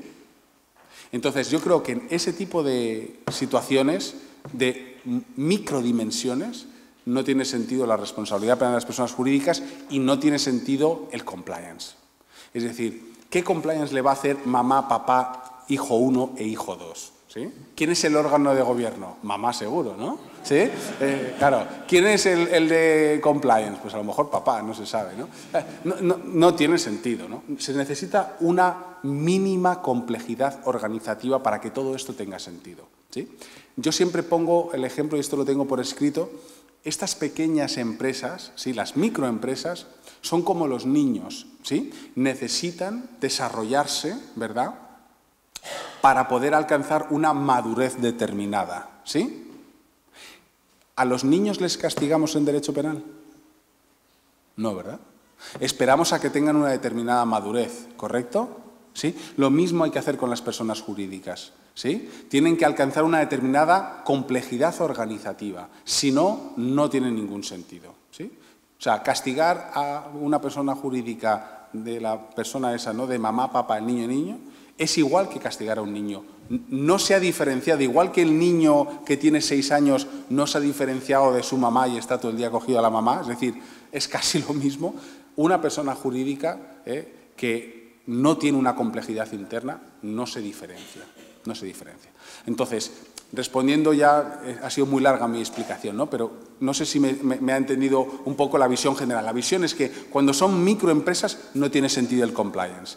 Que a partir más o menos entre 10 y 250 empleados, ahí empieza ya a ser interesante, lógico que haya temas de compliance. Les pongo un ejemplo. Aquí es obligatorio que haya un comité de empresa para trabajadores en las empresas, o solamente cuando tienen un determinado volumen. ¿No se llama comité de empresa? ¿Perdón? Sí, son trabajadores. Sí, ok. ¿Eso es para cada empresa? ¿A que no? ¿Cuál es el mínimo de trabajadores? Tem que ter mínimo. O modelo da Comissão de Trabalhadores é mais modelo alemão. Exactamente, o sea, necesitan un mínimo de trabajadores. Esa es la lógica, ¿eh? No tiene sentido en empresas sin complejidad que haya un comité de empresa. O sea, cuando hay 10 empleados no tiene sentido un comité de empresa. Esto sería lo mismo, no tiene sentido compliance en personas jurídicas que no tienen trabajadores o que tienen un trabajador, ¿no? Bueno, siguiente pregunta, en relación que cómo se fundamenta y cómo es compatible con los principios garantistas del derecho penal, ¿no? La responsabilidad penal de la persona jurídica. Yo, sinceramente, creo que es sumamente compatible. Tengo mucho escrito sobre ello, pero me tiraría mucho. Pero la idea, si se la resumo mucho, ¿sí?, sería la siguiente. En el ámbito del derecho penal tenemos la teoría de la acción, ¿verdad? Eso es el elemento decisivo en la responsabilidad penal de las personas físicas, la acción, ¿sí? En el ámbito de las personas jurídicas tenemos la organización, ¿sí? Es decir, el equivalente funcional a la acción para las personas jurídicas es la organización, ¿sí? En el ámbito de las personas físicas tenemos el conocimiento individual como base para el dolo, la culpabilidad, la imprudencia, no sé si... ¿sí? También se dice así aquí, ¿no? Dolo, imprudencia... Negligencia. Sí, entonces, el conocimiento individual es lo más importante ahí, en la responsabilidad penal de las personas físicas. En las personas jurídicas lo que importa es el conocimiento organizativo. Les pongo un ejemplo. No hay ningún ingeniero, una persona física en Toshiba, por poner un ejemplo, que sepa hacer este ordenador, ¿sí? Es decir, el conocimiento organizativo se desarrolla en una organización a lo largo del tiempo y no depende de una persona individual, sino que lo adquiere la propia entidad. De hecho, se dice que hay transferencia de conocimiento entre empresas y le aseguro que no es un conocimiento que tiene un individuo, ¿no?, sino que la organización como tal va adquiriendo a lo largo del tiempo ese conocimiento. Entonces, eso es lo relevante en el dolo, en la imprudencia de las personas jurídicas. Y finalmente, si quieren, estoy haciéndolo súper resumido esto, ¿eh? En la culpabilidad, usted diría que tiene que ver con la reprochabilidad individual de la persona física, es decir, la culpabilidad de una manera o de otra, ¿no? Hay muchas teorías, etcétera, ¿no? Pero bueno, usted diría, mire, yo a este señor le pongo esta pena porque le reprocho algo, ¿sí? Entonces, en la dimensión interna se suele considerar que tiene que ver con una disposición jurídica que tiene el individuo frente al derecho, más o menos, ¿sí? Podríamos discutir mucho de eso. Bueno, pues eso lo lleva usted al ámbito de las personas jurídicas, la culpabilidad, y tiene que ver con la cultura que tiene la entidad, ¿verdad? Eso es lo que usted le reprocha, porque esa es su disposición frente al derecho. Las personas jurídicas pueden tener una disposición adecuada frente al derecho y decir, tengo una buena cultura de compliance, o pueden tener una disposición inadecuada frente al derecho y es, yo no quiero tener ninguna cultura de compliance, ¿sí? Entonces, ahí es lo que usted le reprocha a la persona jurídica. Usted le reprocha el tipo de cultura relativa a compliance que tiene. Eso ha sido súper rápido de la teoría jurídica del delito, pero que le digo que yo creo que sí que se pueden hacer compatibles. Y ya respondiendo muy brevemente, porque son ya las 9:30, no sé cómo me están ustedes aguantando hablar tanto, le respondo a mi querida colega. Yo sí veo un sistema de imputación sin personas físicas. De hecho, casi seguro que en el futuro habrá sistemas de imputación sin personas físicas, solamente una cuestión de tiempo. Ahora estamos muy lastrados por las teorías civilistas, ¿sí? Es decir, la forma que tenemos ahora de ver las cosas era mucho de que una persona física representa a la persona jurídica, que es una teoría de la representación típica en civil.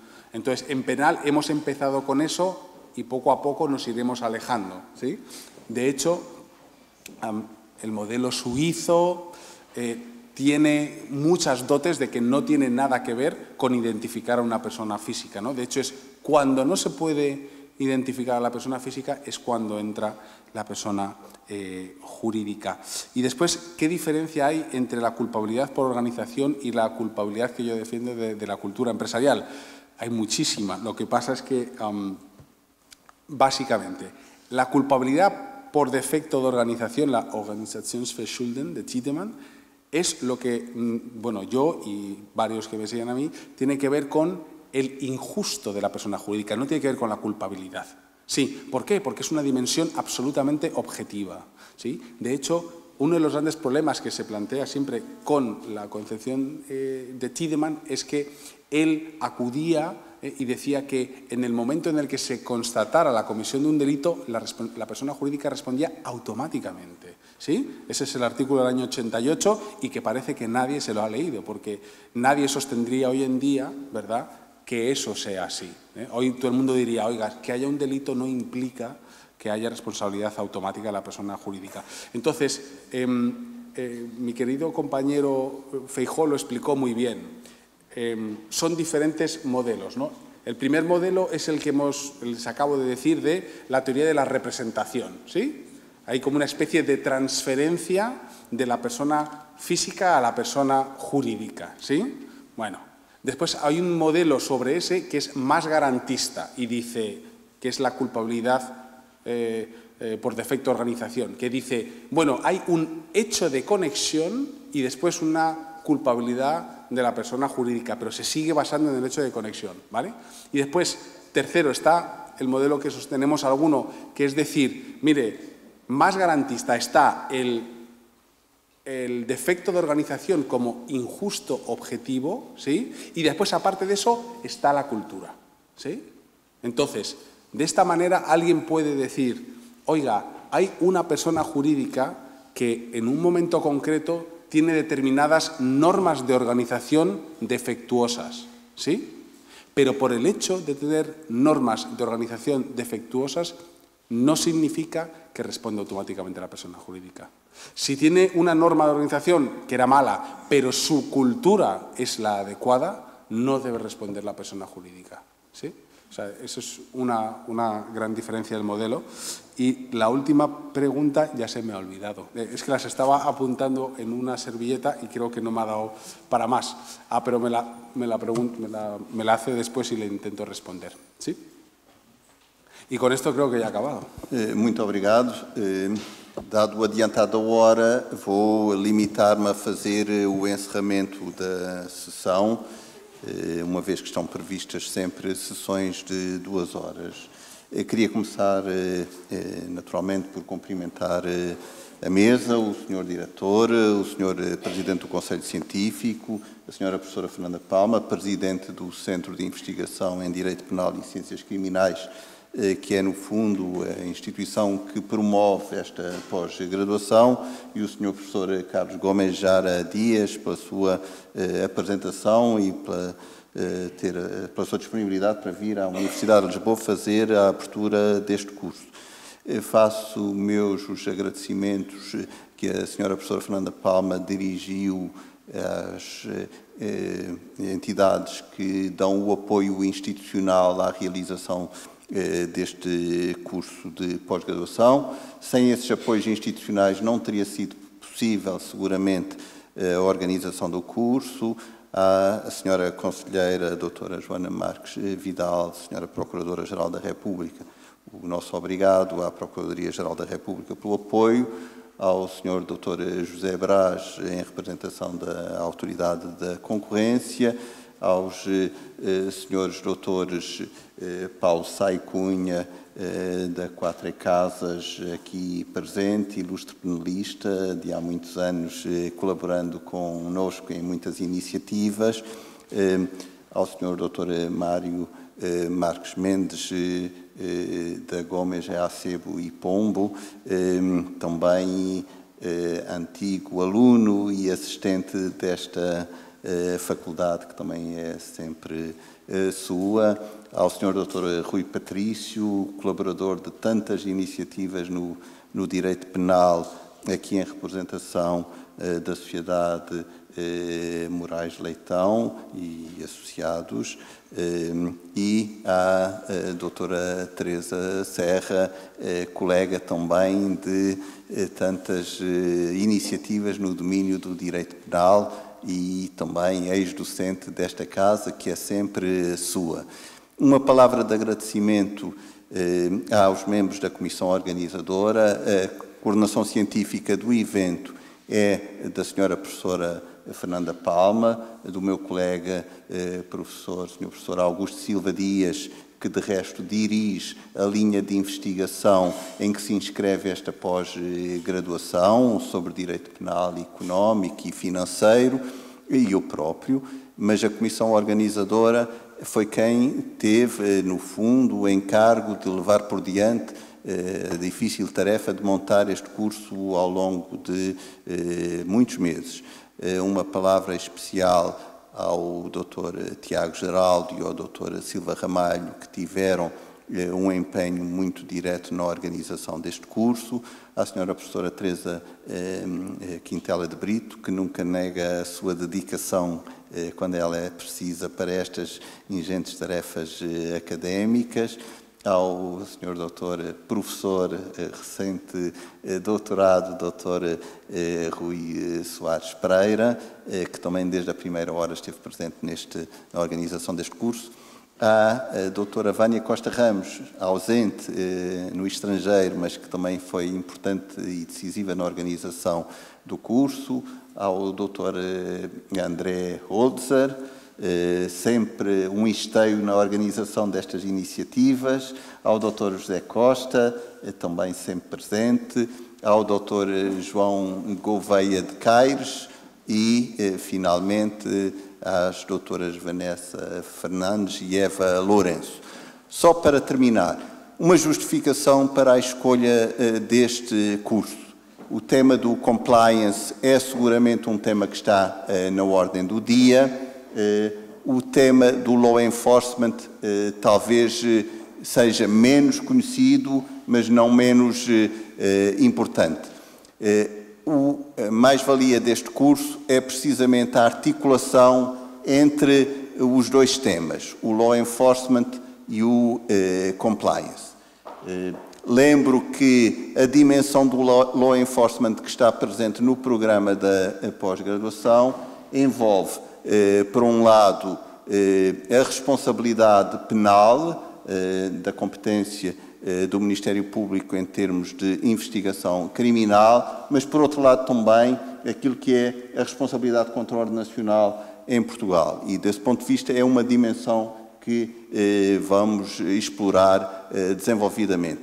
E aí, talvez, as pequenas e as grandes empresas possam ser sancionadas com sanções pecuniárias nem sempre pequenas e, portanto, o relevo da questão é mais do que evidente. Esta organização do curso permite cruzar as perspectivas entre académicos, representantes dos diversos stakeholders neste domínio e também dos aplicadores do direito. Designadamente, temos conferencistas vindos do Ministério Público, das autoridades independentes, das sociedades de advogados e da academia, considerando que este é um fórum por excelência em que se reúne a massa crítica necessária para, ganhando distância, refletir sobre estes problemas concretos.